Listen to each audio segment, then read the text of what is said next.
On l'utilise tous les jours, à chaque instant, sans même y penser, et pourtant c'est l'une des inventions les plus folles, les plus révolutionnaires de toute l'histoire de l'humanité. Aujourd'hui, on va plonger dans l'histoire cachée de l'alphabet, et vous allez voir, c'est une aventure bien plus surprenante qu'il n'y paraît. Pour bien se rendre compte à quel point l'écriture est quelque chose de spécial, il suffit de regarder ces chiffres. Il y a environ 6000 langues parlées dans le monde. Mais pour les écrire, on tombe à seulement 400 systèmes d'écriture. C'est une technologie rare, en fait. Un outil puissant, mais loin, très loin d'être universel. Et au tout début, cet outil était carrément réservé à une élite. Il faut imaginer l'écriture non pas comme un moyen de communication pour tous, mais plutôt comme un club très privé, un genre de code secret. D'un côté, on avait le cunéiforme en Mésopotamie, des centaines et des centaines de signes complexes. De l'autre, les hiéroglyphes égyptiens, magnifiques mais tout aussi compliqués. Pour maîtriser ça, il fallait des années d'études. C'était un luxe, un savoir réservé à une poignée de scribes et de prêtres. Et cette phrase, elle résume tout. La connaissance de l'écriture, ce n'était pas juste un savoir. Non, c'était un véritable instrument de pouvoir. Celui qui maîtrisait l'écriture contrôlait l'information, l'histoire, les lois. Bref, il contrôlait la société. Mais au milieu de tout ça, une idée va germer. Une idée complètement à contre-courant. Une idée qui va tout changer. Et si, au lieu de dessiner des idées, on se mettait à dessiner des sons? Et c'est là, précisément là, que se trouve le coup de génie. Avant, c'était un système de pictogrammes. Pour dire bœuf, on dessinait une tête de bœuf. Un symbole égalait une idée. L'alphabet, lui, change complètement les règles du jeu.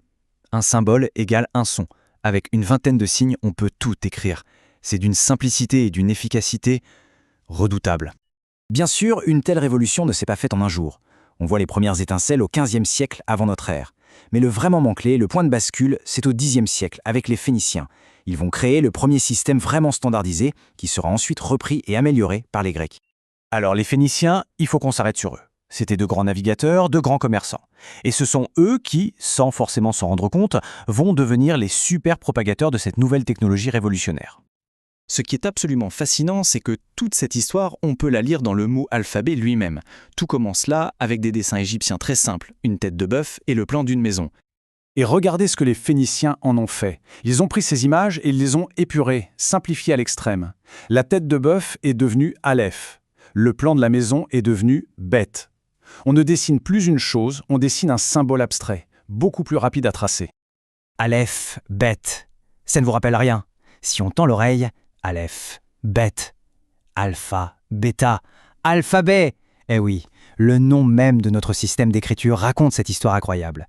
Il vient tout droit de ces deux premiers symboles phéniciens. Et quand on voit l'image complète, c'est juste vertigineux. Du pictogramme égyptien au symbole phénicien, puis grec, puis latin, jusqu'à nos lettres A et B d'aujourd'hui. Ce sont des milliers d'années d'histoire qui sont condensées dans ces deux petits signes. Mais attendez, l'histoire n'est pas tout à fait terminée. L'alphabet phénicien avait un petit défaut, une pièce manquante. Et c'est là que les Grecs vont entrer en scène pour apporter l'amélioration décisive. Les Grecs, donc, adoptent ce super système phénicien. Sauf qu'il y a un hic, ils ne notent que les consonnes.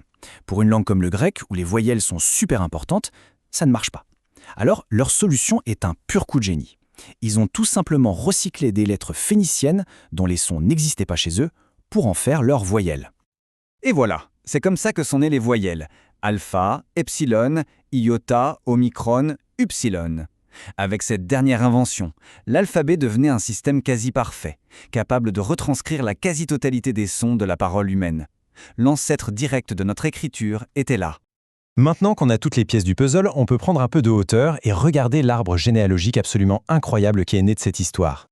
Regardez-moi cet arbre, c'est fascinant. Tout part d'une seule et même racine, là, au Proche-Orient. Et on voit ensuite le tronc phénicien qui donne naissance aux branches principales, la branche grecque qui va donner notre alphabet latin et l'alphabet cyrillique, mais aussi la branche aramienne qui, elle, va donner naissance aux alphabets hébreu et arabe. Un héritage commun. Au final, on se rend compte que l'alphabet, c'est bien plus qu'une simple invention technique. C'est une véritable révolution culturelle, sociale même.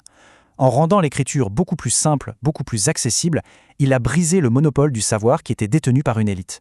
C'est la porte qui s'est ouverte à une diffusion des idées à une échelle jamais vue auparavant. Toute cette histoire nous prouve une chose. Nos outils pour communiquer ne sont jamais figés. Ils évoluent. On est passé de l'image au son. Alors la question qu'on peut se poser pour finir, c'est quelle est la prochaine étape? Quelle sera la prochaine grande révolution de l'écriture? Peut-être qu'elle est déjà en train de se produire sous nos yeux.